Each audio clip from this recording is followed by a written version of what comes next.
Honoured कि sir हमारी college में आए। कैसे एक्सपायर हुए? बीमारी थी उनके। क्या एज थी आपकी? सांस की बीमारी थी। दमा? हाँ, दमा, सांस। एक ऐसा नेता जिसका पूरा खानदान राजनीति में था और अब भी है, जिनके पिता भारत के प्रधानमंत्री रहे, जिनकी दादी भारत की प्रधानमंत्री रही। इतना ही नहीं बल्कि इनके दादी के पिता यानी कि जवाहरलाल नेहरू, वो भी भारत के पहले प्रधानमंत्री रहे। जी हाँ, हम बात कर रहे हैं भारत के लोकप्रिय नेताओं में से एक कांग्रेस के नेता राहुल गांधी के बारे में। हम इस वीडियो में उनके राजनीतिक जीवन की बात करेंगे, कुछ पर्सनल बातें भी आपको बताएंगे। तो चलिए शुरू करते हैं। राहुल गांधी का जन्म 19 जून 1970 को दिल्ली में हुआ, वो भी देश के सबसे ताकतवर फैमिली में। राहुल गांधी का जीवन इतनी ताकतवर फैमिली में होने के बाद भी आसान नहीं रहा। इनको युवा अवस्था में ही कई दिक्कतों का सामना करना पड़ा। शिक्षा लेने में भी कई बड़ी दिक्कतें आई। इनकी शुरुआती शिक्षा दिल्ली के सेंट कोलंबस स्कूल से हुई। उसके बाद ये उत्तराखंड के दून स्कूल गए। तभी 31 अक्टूबर 1984 को इनकी दादी इंदिरा गांधी की हत्या हो गई, जिनको उनके ही 2 गार्ड के द्वारा मारा गया। जिसके बाद इन्हें उत्तराखंड से बुला लिया गया और फिर सुरक्षा कारणों से इन्हें घर से ही अपनी स्कूली शिक्षा पूरी करनी पड़ी। इसके साथ ही इनकी बहन प्रियंका गांधी भी पढ़ रही थी, जो कि इन दिनों वो भी एक कांग्रेस की बड़ी नेता है। फिर इन्हें सुरक्षा कारणों से हार्वर्ड यूनिवर्सिटी में पढ़ने को भेज दिया गया।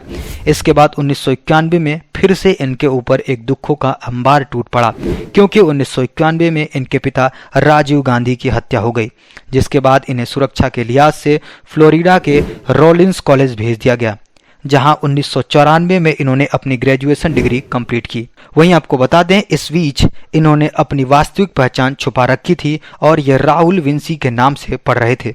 इसके बाद कैम्ब्रिज यूनिवर्सिटी से इन्होंने एमफिल की डिग्री पूरी की। बताया जाता है कि राहुल गांधी शुरुआती से ही काफी शांत व्यक्ति थे।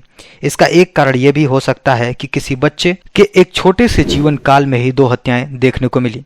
वहीं यह भी कहा जाता है कि ये राजनीति में भी नहीं आना चाहते थे, लेकिन इन्होंने 2004 में राजनीति में पहली बार कदम रखा और परिवार के राजनीतिक रसूख का खूब फायदा हुआ और 2004 में ये उत्तर प्रदेश के अमेठी क्षेत्र से लोकसभा सदस्य चुने गए। इसके बाद राजनीति में पूरी तरह एक्टिव हो गए। वही आपको ये भी बताते चले कि इस सीट को पहले इनके चाचा संजय गांधी देखते थे, जिनकी विमान दुर्घटना में मृत्यु हो गई थी, जिसके बाद इनको ये क्षेत्र मिला। और इस समय यूपी में कांग्रेस का हाल बुरा था। 80 में से सिर्फ 9 सीटें ही कांग्रेस जीत सकी थी। इसके बाद 2006 में इनकी मां सोनिया गांधी का राहुल गांधी और उनकी बहन प्रियंका गांधी ने खूब साथ दिया और रायबरेली की सीट से 4 लाख मतों के अंतर से जीत दर्ज कराई। 2007 में फिर विधानसभा चुनाव आया और इस बार राहुल ने खूब काम किया। फिर भी उत्तर प्रदेश की विधानसभा चुनाव में सिर्फ 22 सीटें ही जीत सके। इसके बाद फिर दिन आता है 24 सितंबर 2007 का, जिस दिन फिर राहुल को अखिल भारतीय कांग्रेस समिति का महासचिव नियुक्त किया गया और इसी समय इन्हें युवा कांग्रेस और भारतीय राष्ट्रीय छात्र संघ का भी कार्यभार मिला। फिर 2009 के लोकसभा चुनावों में फिर से अमेठी से ही चुनाव लड़ा और इस बार ये 3,33,000 वोटों के बड़े अंतर से जीत हासिल की और इसी सीट पे विपक्ष में थी स्मृति ईरानी, जो इस समय इसी सीट से सांसद हैं। और इस चुनाव में कांग्रेस ने कुल 80 में से 21 सीट जीतकर यूपी में वापसी कर ली थी। 2014 में भी राहुल तो अपनी सीट जीत गए, लेकिन कांग्रेस को अपनी सबसे करारी हार देखनी पड़ी और अब बीजेपी पूरे देश में छा गई।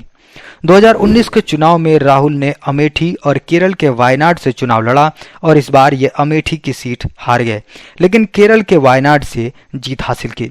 राहुल के बारे में ये भी कहा जाता है कि इनके पास कोई अपनी रजिस्टर्ड वाहन नहीं है, ये सरकारी गाड़ियों का ही उपयोग करते हैं। वहीं इनको हवा में उड़ान भरना काफ़ी पसंद है और ये हवाई जहाज चलाने या उड़ाने की ट्रेनिंग भी ले चुके हैं।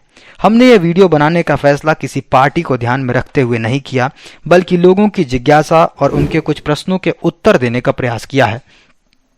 वीडियो अच्छी लगी हो तो वीडियो को लाइक करें, चैनल को सब्सक्राइब करें। धन्यवाद।